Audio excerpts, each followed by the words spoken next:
So you want to be a cop, huh? Well, let's talk about what that's going to take. I got you.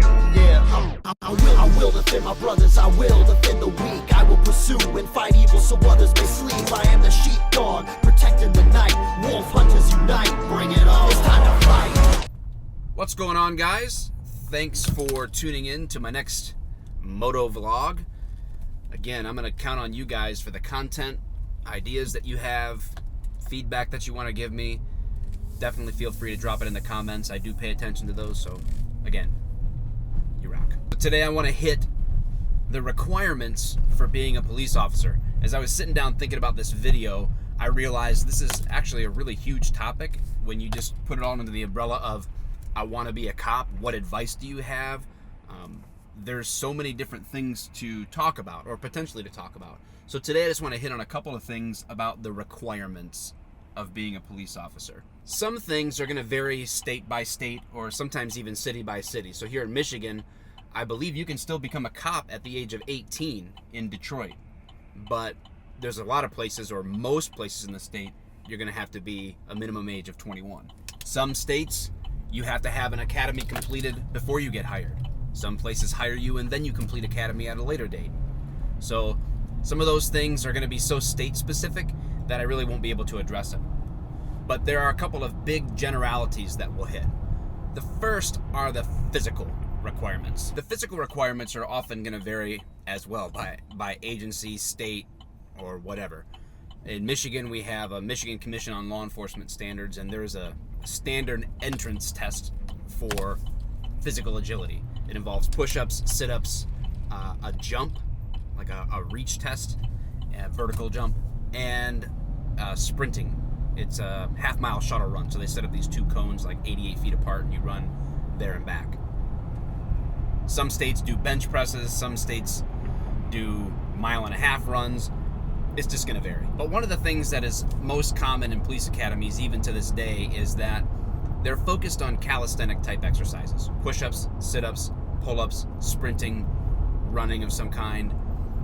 The core of the physical side of law enforcement is calisthenics. A lot of people are mistaken and they think that if they hit the gym and get swole, that they'll be ready for the police academy.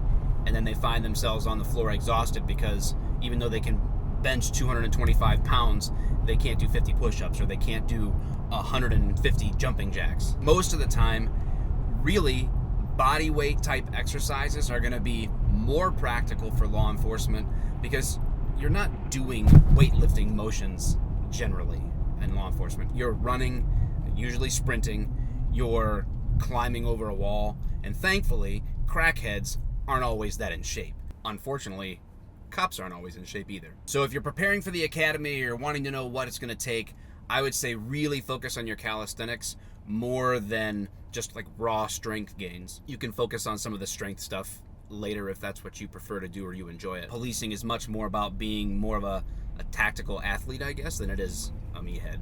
No offense. Quick story. I wasn't in the greatest of shape going into the police academy. I had really let myself go. I think I was up to like 243 pounds. I did P90X. I did every day for the 90 days. I dropped down to like 213 pounds as I went into the police academy and took my physical agility test. I passed that, got into the academy, and it wasn't easy by any stretch of the imagination. My first day at the police academy, they tell you it's orientation. This is in Wayne County Regional Police Academy in Wayne County, Michigan. And they tell you to dress business casual. So, nice shoes, pants, and, polo shirt or whatever. Sometimes button-ups. But you're told to bring your pen and notebook and come for orientation. And what really happens is this sweet old man who was a retired cop, who turned out he was a badass, comes into the hallway and is like, all right, ladies and gentlemen, this is going to be a great day if you just follow me into this room right here. And it was like this community center type community room gym. And the door slams and out comes the words, all right, mopes. And I'll never forget, it's like, your asses are mine. And then they were having us line up in alphabetical order, but we had no idea what our names were. I couldn't even remember my own name. And 2.5 hours later, I'm sitting in my car with my dress clothes sticking to me, thinking, what the hell have I got myself into? And then, of course, once the academy actually started, we did PT, I don't know how many days a week. It's sometimes 2, sometimes 4, 5, I don't know. So it wasn't quite like a boot camp, but it was still intense. And mostly the physical side of things it really comes down to being able to push yourself mentally to do what you physically have to do. Those two really go hand in hand. But that's sort of like the physical requirement, is being able to push through when you don't think you have any more gas, to work hard, and using calisthenics is the most common way to do that. Another requirement is education. Again, some places you can get hired right out of high school or with a GED, but it's very, very common these days for an associate's or a bachelor's degree to be required or preferred. Some places, the degrees, they actually pay you more if you have a higher degree. I wish that was the case. Not with me. First piece of advice on the education is, I would not get a criminal justice degree. That seems to be real common, but it's also real useless. It's about as useless as those body armor plates that show nipples. I mean, why would you need that? And why would I think about that? I actually might want to go get some help. But anyway, it's fairly pointless, because unless you're just going to teach criminal justice, or you specifically are looking in the future of your law enforcement career at something where a criminal justice degree would be required, it's not that advantageous to have it. I always recommend to people looking to get an education, if you feel that you need that degree or you want that degree before you go into law enforcement, study something that is a fallback, a legitimate fallback for you. Because law enforcement might not work out. You may not make it. You might not make it through the process. It might take you a year or 2 years to get hired someplace, depending on where you're at and what that process looks like. You may get involved in law enforcement and realize you don't really like it.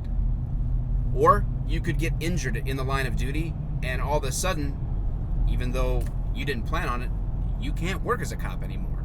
So what are you going to do? So it's always good to study something that you have a true interest in, so that in the event that law enforcement doesn't work out for whatever reason, you have something that you can go after. Unfortunately, they don't give degrees in common sense, because I'll tell you, that is lacking these days. I wish there was some way to put common sense into a degree, an education, because you're going to need it out there. That's more important than being able to fill in bubbles with a number 2 pencil. Because when that 15-year-old kid is acting a fool and mom and dad want you to come in and solve in 5 minutes what they couldn't help screw up in 15 years, you're going to need to be able to apply some common sense. You're going to run into a lot of people out there who you're going to wish their parents had chosen to be celibate. And you got to know how to deal with them. Whether it's a nonsense situation like that or it's a rapidly evolving tactical situation, you got to be able to think on your feet and apply common sense decisions to sometimes what other people would view as very complex things. You have to strip it down and focus and make very quick decisions that will benefit you and the people around you. And one last thing I'll mention as a requirement is resiliency. You're going to need to develop some really thick skin. Can't believe I forgot my sunglasses. As a police officer, you're going to see a lot of fun things. You're going to do a lot of fun things. You're going to meet a lot of great people. But the other reality is that you're going to see a lot of really nasty shit. It could be, just straight up gross things, but it's going to be difficult things to see. Situations, people, things that are going to bother you, that you're going to remember, that you're going to have to learn to deal with. And you're going to have to build some resiliency. And sometimes people's life experience coming into the job helps them with that, and other times they're just going to have to build that resiliency over time. And some people are cut out for that, and some people are not. And it's just something that you're going to have to be aware of, because it can grate on you day after day, always seeing the worst in people or the difficulties in life that people are facing, because people aren't generally calling the cops when things are going well. Like I said at the beginning, guys, this is a huge topic, and it's going to require more videos than this. I want to do videos on each of these topics specifically in terms of the physical readiness of the police officer or our educations, or that how do I stay resilient? How do I deal with the stresses of the job?